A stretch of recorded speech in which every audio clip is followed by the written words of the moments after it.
Ljubi, pošto svaki dan mi govoriš koliko ti dolaze osvrti na knjigu i na program i na osobne konzultacije, koliko imaš do sada osvrta, prilike znaš?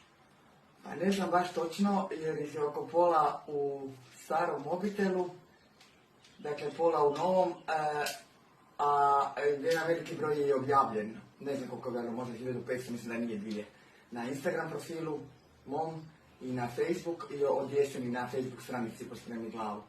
Koliko stignem. Normalno dio ih je usmenih, to znaš i sam koliko puta tebi govore, ali je stvarno kerozin za ispravan put i za daljnji rad su ti osvrti. Ima ih ukupno od ih još neobjavljenih imam oko 2000. A sad koliko objavljenih, možda oko 1500, koliko stignem stavljam u storije i spremam u naglaske profila. Tako da puno znače i hvala svakome. Naravno ne računam samo pod osvetom, knjiga je super, to me jako veseli, ali takve stvari ne objavljam, nego kad mi baš vidim, kad mi razradite to na koji način vas je knjiga takla u srce.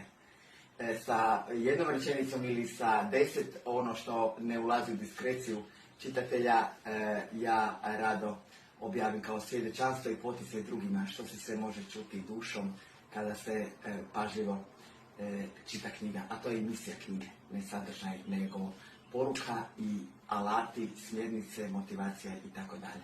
Znači moramo naći nekog samo da objavljuje osvrte. Da, ali nekoga ko bi morao imati misiju identičnu poput moje i mogao biti s njom potpuno posvećen. To je za sada samo urednica knjige koja znaš da osim što surađuje sa mnom u Pospremi glavu i u drugim projektima ima i svoj posao. Tako da u ovom trenutku za puno stvari sam nezahtjevna, jednostavna, ali za neke stvari vezano za moju misiju širenja koncentričnih kružnica ljubavi ovom planetom se izuzetno zahtjevna u izboru. A osvrti na online programe i na osobne konzultacije? Također ih spremam u naglaske profila i objavljam koliko stignem.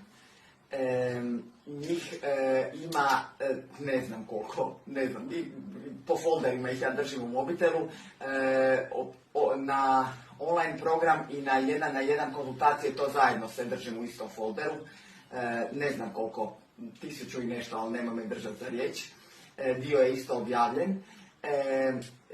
Jako puno znači davnoj crnoj ovci, što je uspjela probiti u sebi put do svjetla, uz Božju pomoć naravno, i donositi ga drugima kroz konkretne alate. I zato mi je beskreno, znaš koliko puta sam grcala u sretnim suzama kad sam shvatila da je program prepoznat kao inovatorski na području samonapretka ili kako neki to kažu osobnog rasta, formacije čovjeka i gradnje karaktera.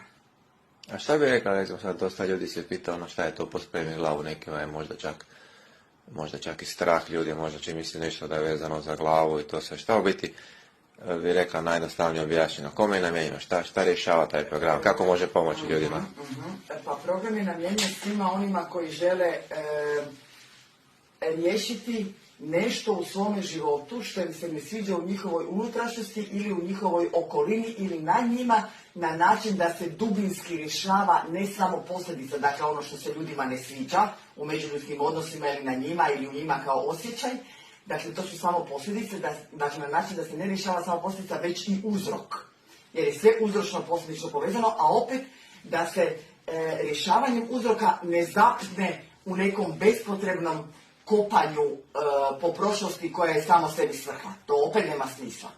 Dakle, tako i počinje knjiga riječima Marka Aurelija, sve što se dogodilo kasnije ima veze s onim što se dogodilo ranije. Dakle, naći uzrok, tretirati uzrok, a opet davati alate i za posljedice i tretirati posljedice. Dakle, da se s dvije strane priča problemu koji su većinom vezani bilo za unutrašnja osjećanja čovjeka, bilo za neke manifestacije na njemu, koje su vrlo često redovito posljedica, bilo u okolini profesionalne i privatne, međuljudski odnosi ili općenito recimo neke stvari vezano za posao i općenito velike životne korake ljudske. Svako ko ima snagu tim putem krenuti naprijed, ja sam za njega tu. Sad, ja mogu razumjeti da se to ljudima čini čudno, ovo je program koji je niša za sebe, nema programa koji mu konkurira, utemeljen je dakle na teologiji, filozofiji, antropologiji, bioetici, kao što sam već govorila, znanstvena pologa mu je u tom dijelu, gledalja Brigita, čija je to struka, ja sam u mentorska i pedagoška poluga.